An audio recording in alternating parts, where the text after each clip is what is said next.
Dizem que há pessoas que celebram o seu fracasso mais do que os seus próprios sucessos. Mas o que não sabem é que existe um alimento sagrado mencionado nas Escrituras, que, colocado no lugar correto, pode reverter toda a inveja e abrir as portas da prosperidade. Hoje, você vai descobrir os 3 cantos mais poderosos da sua casa, onde o mel não só adoça, como também sela a proteção divina e atrai a abundância que você tem esperado. E fique até o final, porque vou revelar um erro ancestral que muitas pessoas cometem ao usar e que pode bloquear toda a sua bênção sem que saibam. Se já sente que esta mensagem chegou no momento exato, escreva abaixo nos comentários: recebo abundância, bênção e shalom. Agora que deixou a sua declaração, quero que preste muita atenção ao que vem, porque entender como o mel realmente atua no plano espiritual pode transformar para sempre a forma como o vê e o usa na sua vida. E é justamente aí, nesse conhecimento oculto transmitido por gerações, onde começa a verdadeira transformação. Embora muitos o conheçam apenas como um adoçante natural, o mel é na realidade um dos símbolos mais sagrados da tradição judaica. O seu uso remonta aos tempos bíblicos, onde representava a promessa de uma terra que flui leite e mel, a terra da abundância divina. Nos ensinamentos dos nossos sábios, o mel não é um alimento comum, é um condutor de bênção, um elemento que atrai o doce da vida e protege contra a amargura do mal olhado e as intenções negativas. Nos textos sagrados ensina-se que o mel representa transformação e doçura espiritual. As abelhas tomam o néctar das flores e o convertem em algo precioso, assim como nós devemos transformar as provas da vida em bênçãos. Mas há algo mais profundo. O mel tem uma propriedade única, nunca apodrece. Podem passar anos, décadas até, e permanece puro. Esta qualidade o converte num símbolo de eternidade, de proteção que não se corrompe com o tempo. Quando usamos mel conscientemente em certos espaços da nossa casa, estamos ativando um canal de bênção ancestral. Estamos dizendo ao Criador que estamos prontos para receber o doce, o bom, o próspero. O mel atua como um imã espiritual que atrai as bênçãos e, ao mesmo tempo, forma um escudo contra as energias de inveja, escassez e negatividade que outros podem projetar sobre nós, consciente ou inconscientemente. Os nossos sábios ensinavam que em Rosh Hashanah mergulhamos a maçã no mel não só por tradição, mas porque estamos declarando a nossa intenção de ter um ano doce. Esse mesmo princípio pode ser aplicado na nossa casa durante todo o ano. Quando colocamos mel em lugares estratégicos com intenção pura, estamos renovando constantemente essa declaração de doçura e prosperidade. Mas não basta colocar mel em qualquer lugar. Existem 3 pontos específicos onde o seu poder se amplifica exponencialmente. 3 cantos onde a bênção se ancora e começa a manifestar-se na sua vida de formas surpreendentes. E agora mesmo vou revelar quais são esses 3 lugares sagrados e os testemunhos de transformação que muitas pessoas experimentaram ao honrá-los. O primeiro lugar onde aplicar mel é a mezuzá da sua entrada principal, esse símbolo sagrado que marca o umbral da sua casa.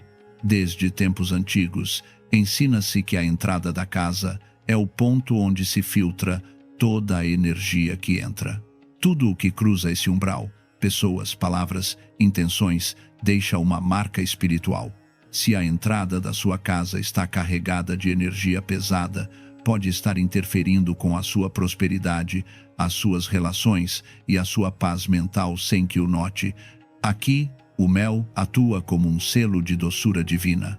A sua densidade representa a capacidade de adoçar o amargo, de transformar as dificuldades em bênçãos e de fechar portas invisíveis por onde muitas vezes entra a negatividade e a inveja.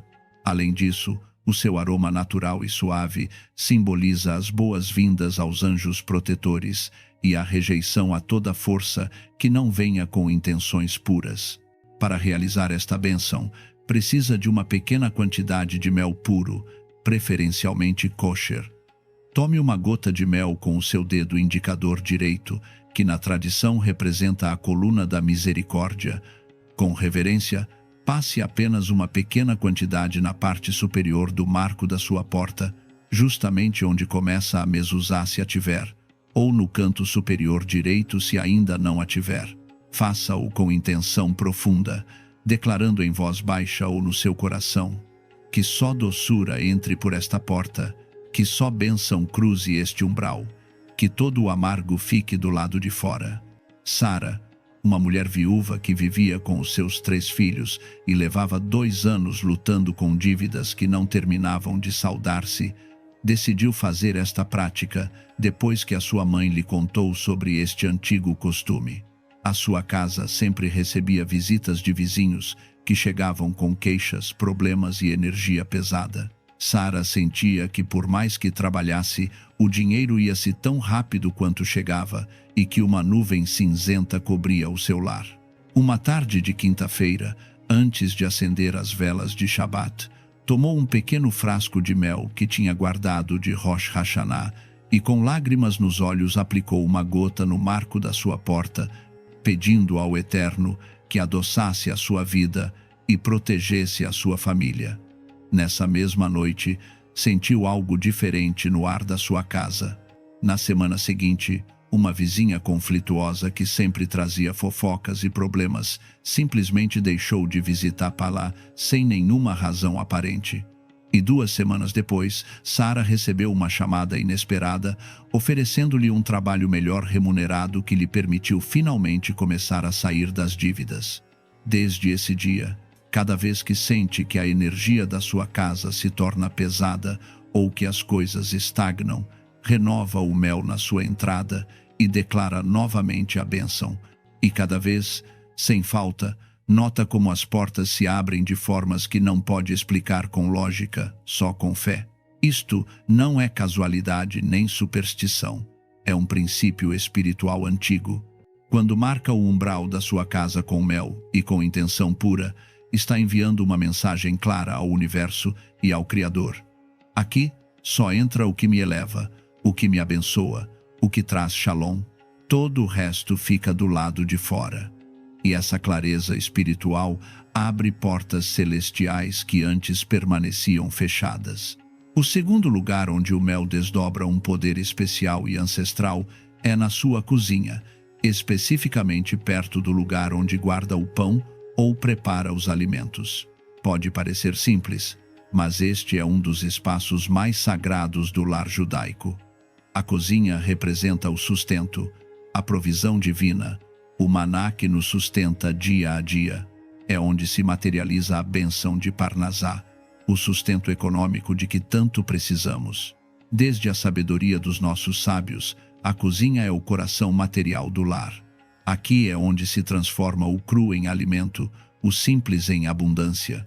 E quando este espaço está espiritualmente limpo e abençoado, toda a casa se nutre dessa energia próspera.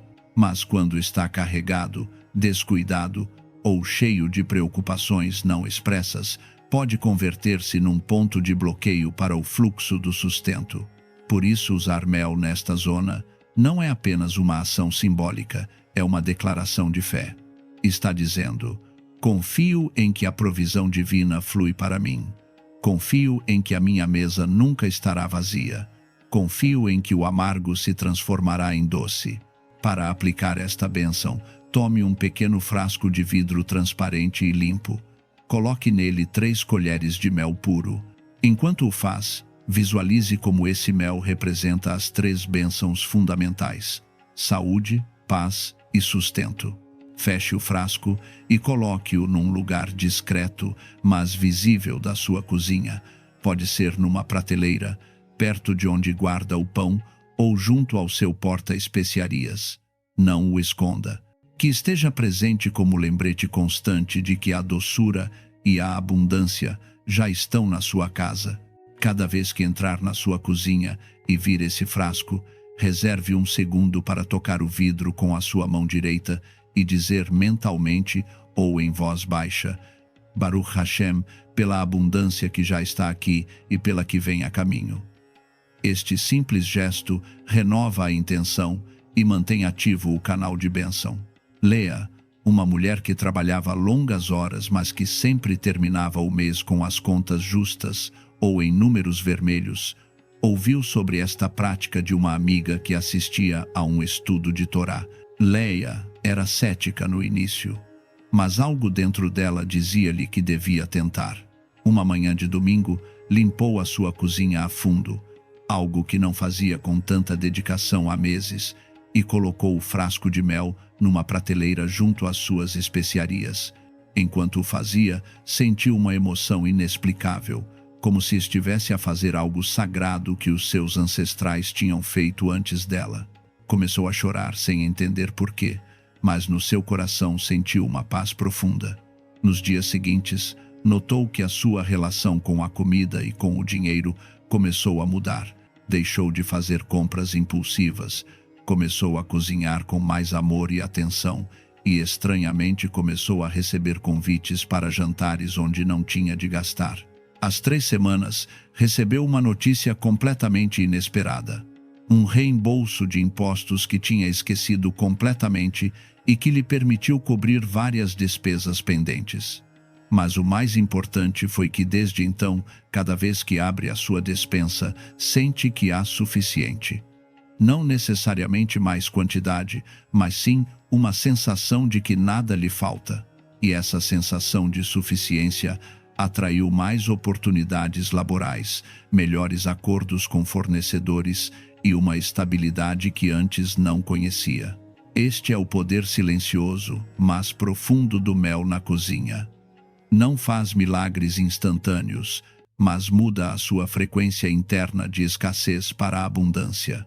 E quando a sua mente e o seu espírito estão alinhados com a abundância, o universo responde da mesma forma. A provisão começa a fluir não porque a forçou, mas porque abriu o canal que estava bloqueado pelo medo e pela preocupação. O terceiro lugar, onde o mel atua com uma força ancestral mais discreta, é o seu quarto, especificamente num pequeno recipiente colocado debaixo da sua cama ou na sua mesa de cabeceira. Muitos não o sabem, mas o quarto é o espaço onde somos mais vulneráveis espiritualmente. Aqui descansa, sonha, baixa todas as suas defesas e conecta-se com os planos mais profundos do seu subconsciente e da sua alma. Desde os ensinamentos da Kabbalah e dos sábios, o quarto guarda a marca mais íntima de quem o habita. Cada pensamento não expresso, cada preocupação que lhe tira o sono, cada sonho perturbador, tudo isso deixa uma impressão energética que, se não se limpa e se adoça, pode começar a afetar a sua saúde, as suas relações, a sua clareza mental e até a sua capacidade de atrair prosperidade. Aqui é onde o mel se converte numa ferramenta espiritual profunda. Colocar mel no seu quarto é como dizer à sua alma: descansa em paz, descansa em doçura, descansa protegida. É um ato de cuidado espiritual que as nossas avós conheciam bem, mas que se tem vindo a perder com o tempo. Para realizar esta prática, precisa de um pequeno recipiente de vidro ou cerâmica, preferencialmente branco ou transparente. Coloque nele 2 colheres de mel puro. Enquanto o faz, declare no seu coração: que as minhas noites sejam doces, que os meus sonhos sejam abençoados, que o meu descanso seja reparador e protegido de toda negatividade.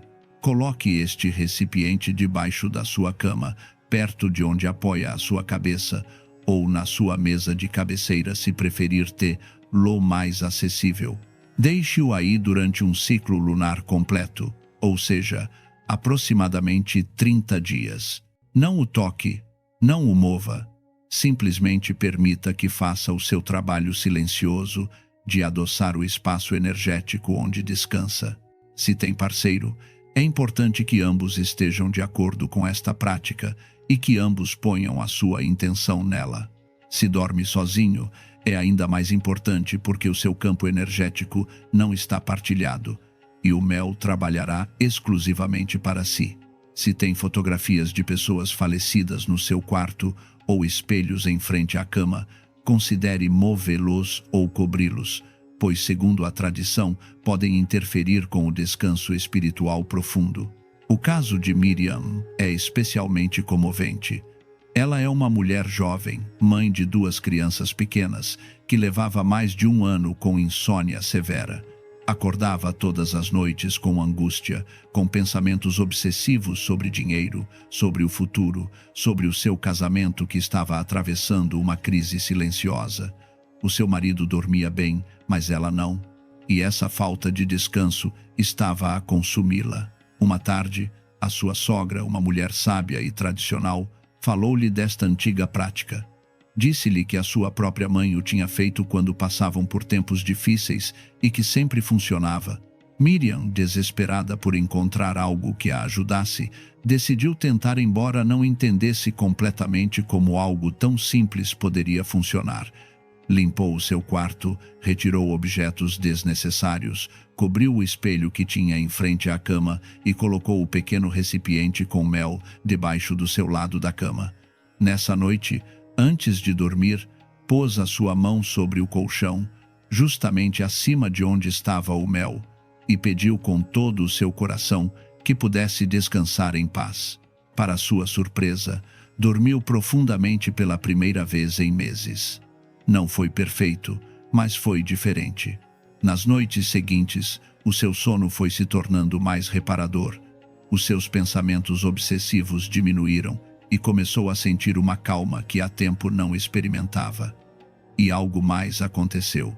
O seu marido, sem que ela lhe dissesse nada, começou a mostrar-se mais presente, mais carinhoso, mais disposto a falar do que lhes estava a acontecer como casal.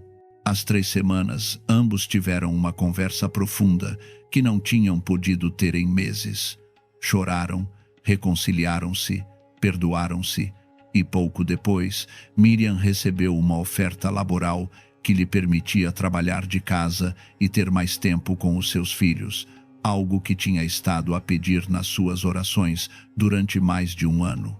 Desde então, cada mês renova o mel debaixo da sua cama e mantém o seu quarto como um espaço sagrado de descanso e bênção. Este é o poder discreto, mas transformador do mel no quarto. Não grita, não impressiona, mas trabalha nas camadas mais profundas do seu ser.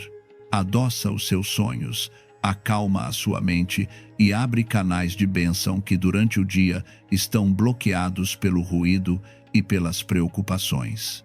E quando dorme em paz, a sua alma recarrega-se, o seu corpo cura e a sua vida começa a alinhar-se com o que realmente merece. Como viu, estes 3 lugares não foram escolhidos por acaso. Cada um representa um pilar fundamental na sua vida. A entrada como portal de proteção e abertura, a cozinha como centro de sustento e provisão, e o quarto como santuário de descanso e regeneração. E quando honra estes espaços com mel, com intenção e com fé, algo profundo começa a mudar, não só na sua casa, mas também no seu interior. Mas cuidado, porque embora este conhecimento seja sagrado e poderoso, ainda há algo crucial que deve saber antes de aplicar o ritual final. Um aviso ancestral que pode marcar a diferença entre esta prática abençoá-lo ou, sem saber, bloqueá-la você mesmo. Explico-lhe agora. Antes de mostrar o ritual final com mel, há algo que não pode ignorar. Um aviso simples, mas fundamental que muitas pessoas ignoram.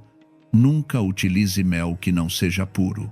O mel processado, misturado com açúcares ou xaropes, perdeu a sua essência sagrada. Procure sempre mel natural, preferencialmente kosher, que provenha de fontes confiáveis.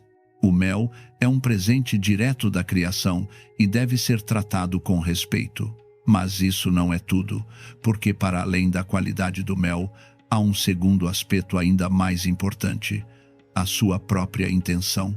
Sim, embora o mel seja um condutor de bênção poderoso, também responde ao seu estado interior. Se o usa desde o medo, o desespero ou a dúvida, o seu efeito pode bloquear-se ou até reverter-se. Por isso, antes de usá-lo, reserve um momento sagrado. Lave as suas mãos como faria antes de uma oração. Respire profundamente e conecte-se com a gratidão por tudo o que já tem, embora pareça pouco. Visualize como a sua casa se enche de luz, como as bênçãos fluem como um rio de mel dourado que toca cada canto, e dê graças antecipadas por todo o bem que está a caminho de si. Porque o mel abre o canal, mas a verdadeira bênção começa no seu coração. Quando o seu coração está aberto, agradecido e confiante, o Criador responde com abundância. E agora que sabe isto, está pronto para aprender um pequeno, mais profundo ritual complementar que elevará ainda mais tudo o que aprendeu até agora. Mas antes de revelar se esta mensagem está a tocar algo profundo em si, é momento de o declarar. Se sente que chegou o momento de abrir-se para receber, subscreva este canal agora mesmo e ative as notificações para continuar a receber sabedoria ancestral que transforma vidas. Este é o seu sinal de que está pronto para o próximo nível. Faça-o agora, porque quando declara o seu compromisso com o seu crescimento espiritual, o universo responde imediatamente. E agora sim, é momento de fechar este poderoso processo com um ritual sagrado que pode fazer na sua casa e que muitas pessoas utilizaram como reforço espiritual para selar tudo o que aprendeu. Para este ritual, só precisará de 3 elementos sagrados: um copo de vidro transparente, mel puro e 3 grãos de sal grosso. Encha o copo até 1/3 com mel. Faça-o lentamente, observando como o mel dourado cai formando espirais, como símbolo do fluxo contínuo de bênçãos. Depois, adicione os 3 grãos de sal, um por um. Enquanto caem, declare em voz baixa: um pela saúde, um pela paz, um pelo sustento. O sal representa a purificação e proteção na nossa tradição, e junto com o mel, cria um equilíbrio perfeito entre doçura e fortaleza. Agora escolha um lugar da sua casa onde sinta que a energia está mais pesada ou onde passa muito tempo. Pode ser a sua sala, a sua cozinha ou até o seu local de trabalho se trabalha de casa. Coloque aí o copo com mel e sal num lugar discreto mas presente. Deixe-o durante 7 dias completos, sem movê-lo, sem tocá-lo, sem tapá-lo. Durante esse tempo, o mel começará a absorver toda a energia densa do ambiente e transformá-la em doçura. Não se assuste se vir que o sal se dissolve lentamente ou que aparecem pequenas bolhas no mel. Isso significa que está a trabalhar, que está ativo, que está a fazer o seu labor de transformação espiritual. Simplesmente observe-o com respeito e agradecimento. No 7º dia, justamente antes do sol se pôr, tome o copo com cuidado e verta o seu conteúdo em terra, preferencialmente num vaso com uma planta viva ou no seu jardim se o tiver. Enquanto o faz, dê graças em voz alta. Obrigado, Hashem, pela limpeza realizada, pelas bênçãos recebidas e por tudo o que está por vir. Depois, lave o copo com água limpa e guarde-o para futuras bênçãos. Se desejar repetir o ritual, pode fazê-lo a cada Rosh Chodesh, no início de cada novo mês hebraico, para renovar constantemente as bênçãos na sua casa. Este ritual, embora pareça simples, tem um poder simbólico profundo. Está a dizer à sua alma e ao Criador que está disposto a soltar o velho, o amargo, o que já não serve, para fazer espaço ao doce, ao novo, ao abençoado. E esse ato de fé é o primeiro passo para que a abundância real comece a manifestar-se na sua vida de formas tangíveis e concretas. Chegou ao fim deste percurso sagrado e se está aqui, é porque algo na sua alma ressoou com este ensinamento ancestral. Já não é a mesma pessoa que começou esta mensagem. Agora leva consigo um conhecimento que os seus ancestrais guardaram durante gerações e que hoje renasce em si. Agora sabe como transformar a energia da sua casa, como proteger-se da negatividade e como abrir-se ao fluxo de bênçãos que o Criador tem preparado para si. Se este conteúdo tocou o seu coração, Deixe nos comentários. O mel é o meu aliado sagrado. E partilhe esta mensagem com alguém que precise de adoçar a sua vida e abrir as portas da abundância. Vemo-nos em breve com mais sabedoria que cura e transforma. Shalom.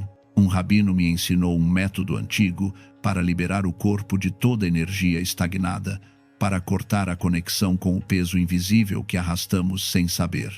Ele me disse que o umbigo não é apenas uma marca, é a porta por onde entra e sai tudo o que o corpo não pode dizer com palavras.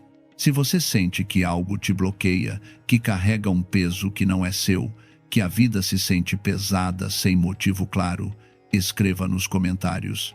Libero o que já não me pertence e abro caminho para minha própria energia. Ao fazer isso, você está declarando um corte real com o que te detém. Eu não sabia nada disso. Durante anos vivi sentindo que algo em mim não funcionava bem. Não era uma doença, não era tristeza profunda, mas também não era plenitude. Era como viver com o volume baixo, como se a vida passasse através de um filtro cinza. Acordava cansada, deitava cansada, as decisões me custavam, as conversas me esgotavam.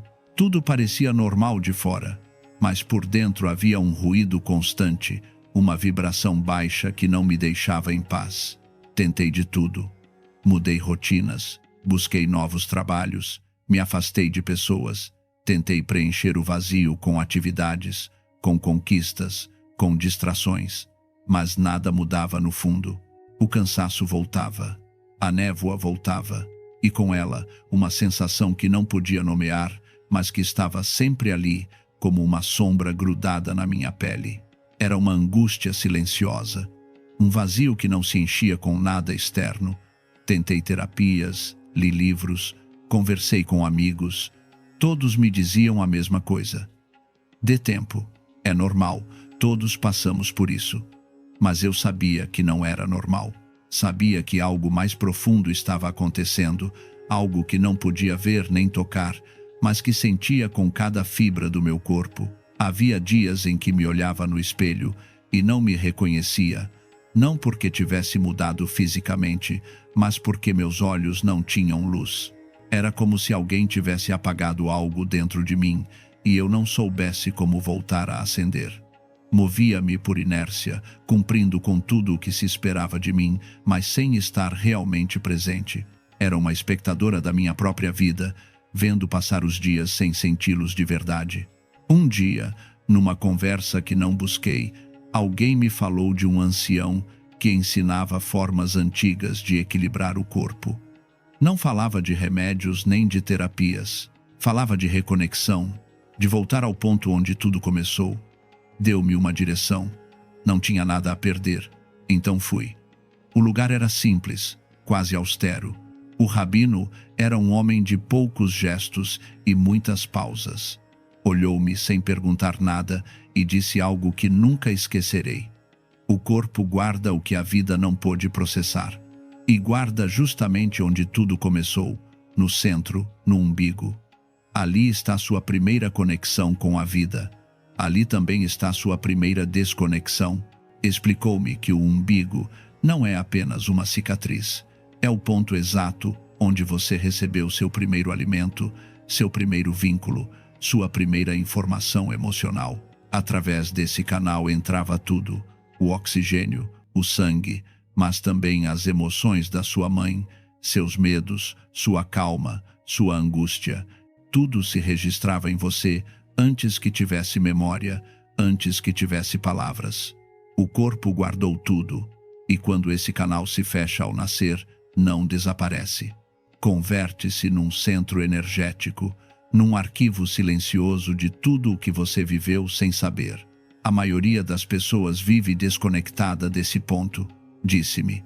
Ignoram-no, esquecem-no, cobrem-no com roupa, com comida, com pressa. Mas o corpo não esquece. Continua esperando que você volte ali, que o escute, que limpe o que se acumulou sem permissão. Explicou-me que durante a gestação, esse cordão umbilical não apenas transportava nutrientes, transportava informação emocional completa. Cada vez que sua mãe sentia medo, você absorvia. Cada vez que sentia estresse, seu sistema nervoso se ativava. Não havia separação. Você era uma extensão do corpo dela, do seu estado emocional, da sua energia, e tudo isso ficou registrado em você, no seu sistema nervoso, na sua memória celular, nesse ponto exato onde o cordão se conectava. Quando você nasce, continuou, o cordão é cortado, mas a memória permanece. O umbigo se converte num arquivo vivo da sua primeira experiência de vida. E se essa experiência esteve marcada pelo medo, pela tensão, pela sobrevivência, seu corpo aprende a viver a partir daí. Aprende a estar em alerta constante, a se proteger, a se contrair. E essa contração nunca se solta completamente, a menos que você volte conscientemente a esse ponto e diga ao corpo que já pode relaxar, que já está a salvo. Perguntei-lhe como se limpava isso.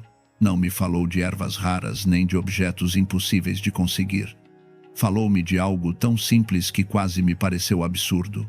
Disse-me que colocasse minha mão sobre o umbigo cada noite, que respirasse profundamente levando o ar até esse ponto, que sentisse o calor que emanava dali, e que o fizesse com intenção, não com pressa. A energia bloqueada não se força a sair. Convida-se. Acompanha-se. E quando sente que já não tem que te proteger, solta-se sozinha. Explicou-me que o simples ato de colocar a mão sobre o umbigo e respirar com consciência envia um sinal direto ao sistema nervoso. Diz ao corpo que pode baixar a guarda, que pode entrar em modo reparação.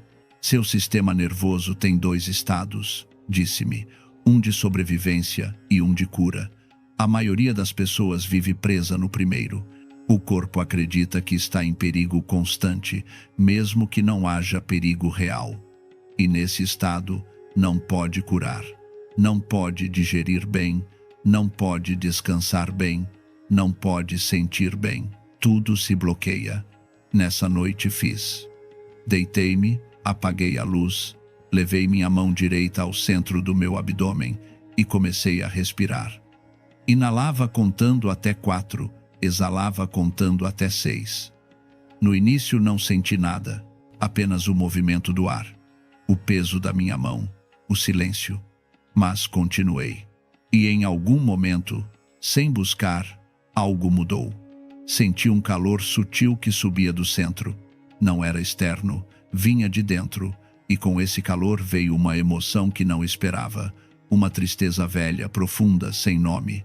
Não chorei, mas algo em mim se amaciou. Era como se o corpo finalmente tivesse permissão para soltar o que tinha estado retendo durante anos. Não entendi naquela noite, mas continuei fazendo. Noite após noite, o mesmo gesto. Mão no umbigo, respiração lenta, intenção clara. Libero o que não é meu, recupero o que é. Nem sempre sentia algo dramático. Alguns dias era apenas calma.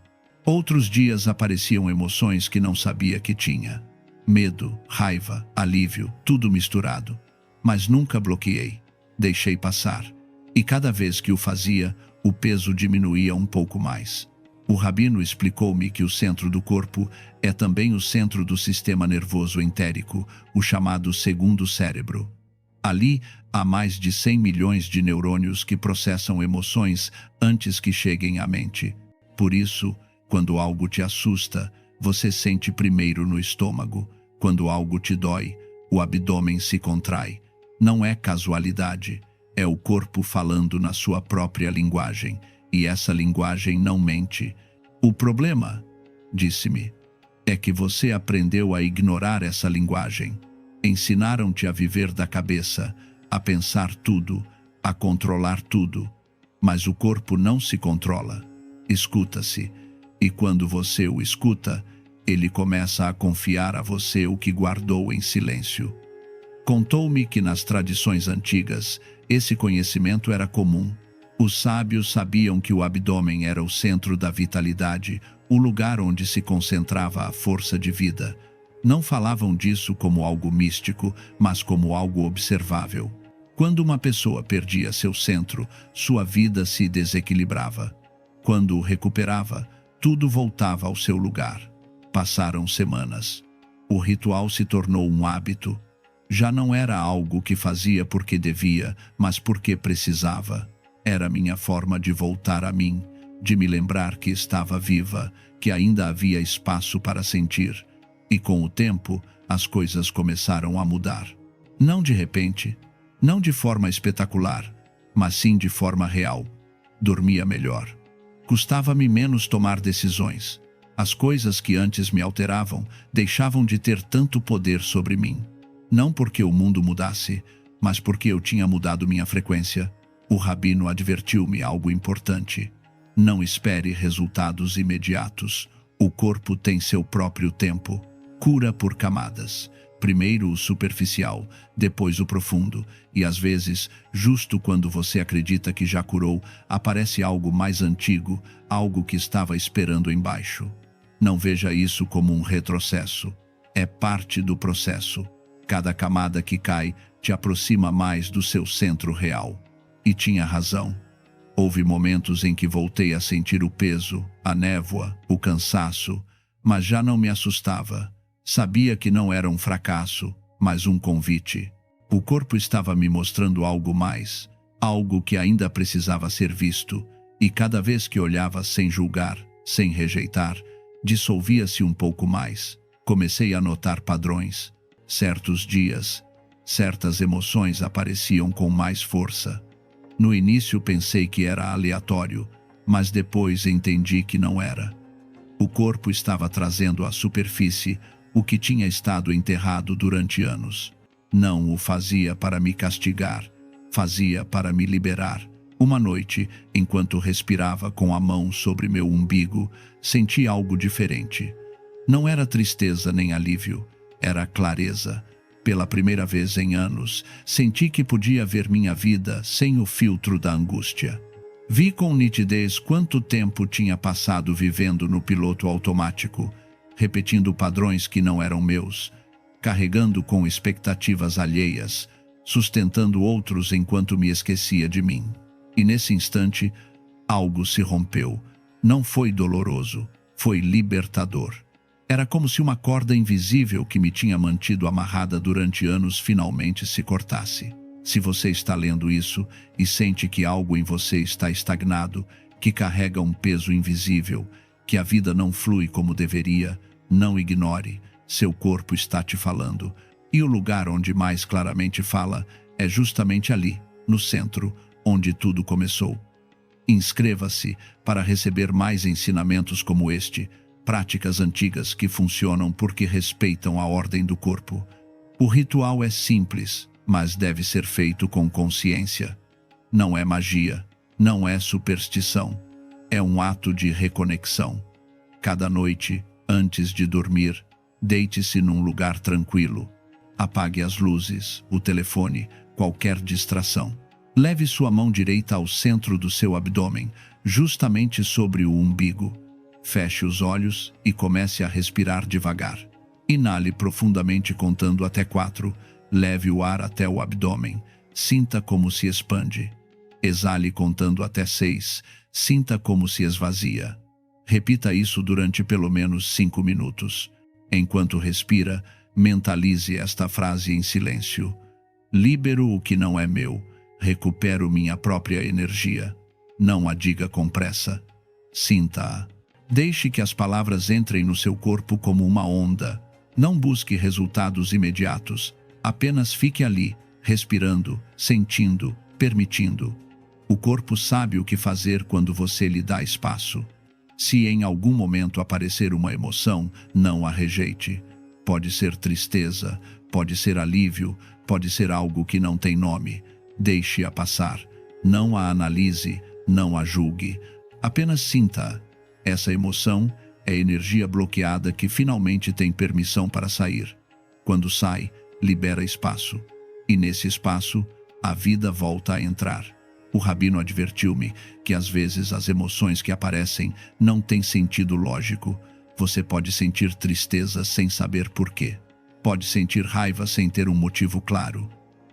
Não busque explicações, disse-me. O corpo não precisa que você entenda, só precisa que você permita. Faça isso todas as noites durante pelo menos 21 dias. Não o faça esperando um milagre.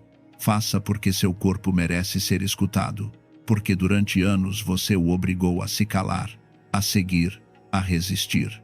E agora está lhe dando algo que nunca teve, sua atenção completa. Os primeiros dias podem sentir-se desconfortáveis.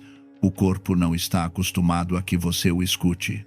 Aprendeu a funcionar em modo sobrevivência, a se sustentar na tensão. Quando de repente você lhe dá espaço para relaxar, pode se confundir, podem aparecer sensações estranhas, tremores leves, calor, frio.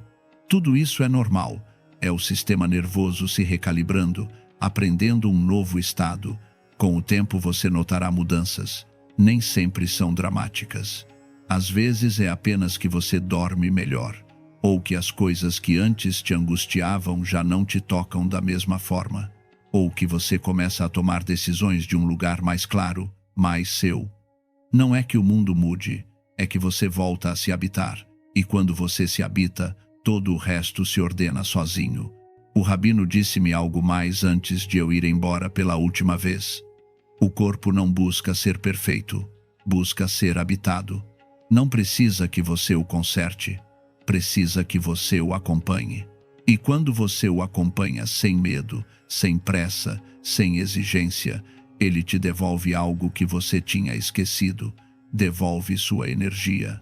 A que é sua de verdade, não a que você tomou de outros, não a que outros deixaram em você, a sua. Eu não sabia que algo tão simples podia mudar tanto.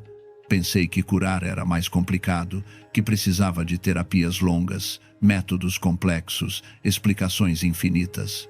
Mas a verdade é mais simples. Curar é voltar. Voltar ao corpo, voltar ao centro, voltar a esse ponto onde a vida entrou pela primeira vez. E a partir daí, construir tudo de novo, mas desta vez com consciência. O umbigo não é apenas uma cicatriz, é um lembrete de que alguma vez você esteve conectada, de que essa conexão não se perdeu, apenas se esqueceu, e de que a qualquer momento, quando você decidir voltar, estará ali esperando por você, porque o corpo não te abandona, é você quem o abandona. E quando você volta, ele te recebe sem perguntas, sem reclamações, apenas com gratidão. E quando isso acontece, algo se ordena sem que você tenha que explicar, não fora, dentro, como se você voltasse a ocupar seu lugar na sua própria vida. A partir daí, tudo responde diferente. Se este tipo de ensinamento te serve para ordenar sua vida desde a raiz, este canal existe para isso. Aqui se compartilha o que ajuda a voltar ao centro e sustentá-lo,